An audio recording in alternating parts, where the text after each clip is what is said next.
ছাত্র পরিষদের বাকি মঞ্চে রাখছি ব্যাস করিয়ে নিচ্ছে 10 নম্বর ওয়ার্ড ছাত্র পরিষদের সভানেত্রী স্মৃতিকলা রোহিত সাউ পুষ্পস্তবক দিয়ে বর্ণনা করে নিচ্ছে 10 নম্বর ওয়ার্ড তৃণমূল ছাত্র পরিষদের সভানেত্রী স্মৃতিকলা বিশ্বাস।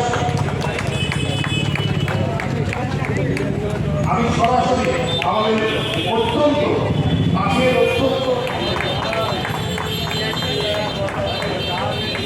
আজ শান্তিপাড়ার মোড় জনক প্লাবন অনুক্ষণ করে পথসভা চলছে। আমাদের মধ্যে উপস্থিত রয়েছে বহু পৌর প্রতিনিধিরা বসান থেকে শুরু করে বর্তমানের পৌরসভা অভিভাবক স্থানীয় আমাদের সিআইসি মেম্বার শ্রী রামকৃষ্ণ পাল উপস্থিত রয়েছে। আমাদের ছাত্র পরিষদ এবং 7 আর 10 নম্বর ওয়ার্ডের যৌথ মিলিত প্রচেষ্টায় আজ 21শে জুলাইকে সামনে রেখে আজ আমাদের প্রস্তুতি সভা। আমাদের প্রতিদিনই বরানগর জুড়ে প্রায় 3-4টে করে পথসভা হচ্ছে, সবই হচ্ছে এবং মিছিলও হচ্ছে। আমার সাথে উপস্থিত আছেন এই মঞ্চে আমাদের 7 নম্বর ওয়ার্ডের কাউন্সিলর নিয়োগী, 10-এর আমাদের কাউন্সিলর পাত্র নিবেদিতা আছেন, রামকৃষ্ণ আছেন, আমাদের বরানগর পৌরসভার সিআইসি মেম্বার, আমাদের উত্তর বরানগর তৃণমূল কংগ্রেসের টাউন সভাপতি জয়ন্ত রায় মহাশয় আছেন এবং সিআইসি মেম্বার তিনি, গৌর বাবু আছেন, বাণী আছে আমাদের জেলা ছাত্র সভাপতি, প্রিয়দর্শিনী আছে আমাদের যুবনেত্রী আমার বান্ধবী, রতনদা ছিলেন আমাদের জেলা নেতৃত্ব, আমার আগে বক্তব্য রাখছিলেন, গৌরবাবু আছেন, অজয়দা আছেন, অভিজ্ঞতা আছেন, আমাদের রোহিত আছে আমাদের উত্তর বরানগর তৃণমূল ছাত্র পরিষদের সভাপতি, স্বপনদা আছেন সাথে প্রেসিডেন্ট, আচ্ছা সানা আছে, বনাদি, মৌসুমী, শ্যামাদা আছেন আমাদের 10 নম্বর ওয়ার্ডের এক্স কাউন্সিলর, জয়দিদি আছে, সীমাদি আছেন, তনেন্দা আছেন, দিদি আছেন।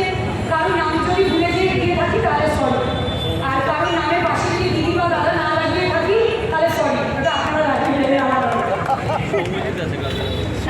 হ্যাঁ, আমাদের কালচারাল সেলের তৃণমূল কংগ্রেস কালচারাল সেলের আমাদের জয়েন্ট কনভেনার সৌম্যজিৎ ভাই আছে এবং আমাদের নাজমুলদা এসছে কি নাজমুলদা আছে, তনেন্দা আছে, তারা খুব সুন্দর প্রোগ্রাম করছে প্রত্যেকটা পথসভায়, আরও কি বলবো মানে প্রাণবন্ত করে তুলছে আমাদের পথসভাগুলো, তাই তাদের আমি আমার পক্ষ থেকে অনেক অনেক ধন্যবাদ জানাচ্ছি। আমি আমার বক্তব্য বেশি নির্ধারিত করবো না।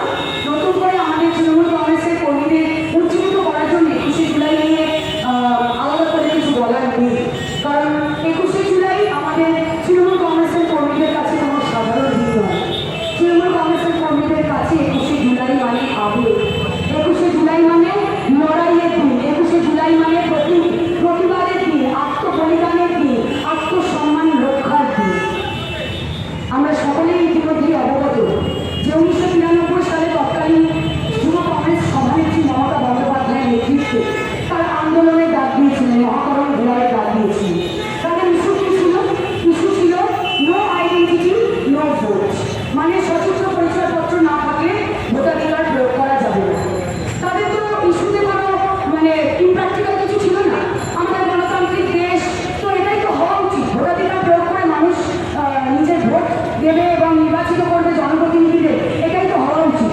বাবু একটু সরে যাবে বাবা, ছেড়ে স্কেচটা ছেড়ে, সেটাই তো হওয়া উচিত। রামকৃষ্ণ পালকে আমি দেখলাম, রামকৃষ্ণ পাল এখানে এসে উপস্থিত।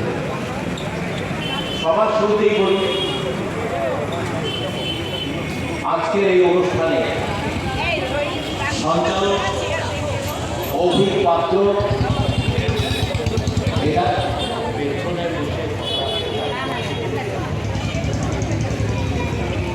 এখানে উপস্থিত আছেন সভাপতি জয়ন্ত রায়, ওর সাথে আমার একটা অন্য পরিচয় আছে। একসময় ও আমার বাড়িতে আমার মেয়েদের গৃহ শিক্ষক ছিল, সুতরাং ওর সাথে সম্পর্কটা আজ পর্যন্ত। এখানে উপস্থিত আছেন তেঁতুলি পাত্র councillor, Nilu Gupta councillor, Nitai Saha councillor, Rohit Sahu ছাত্র পরিষদের সভাপতি কিছুক্ষণ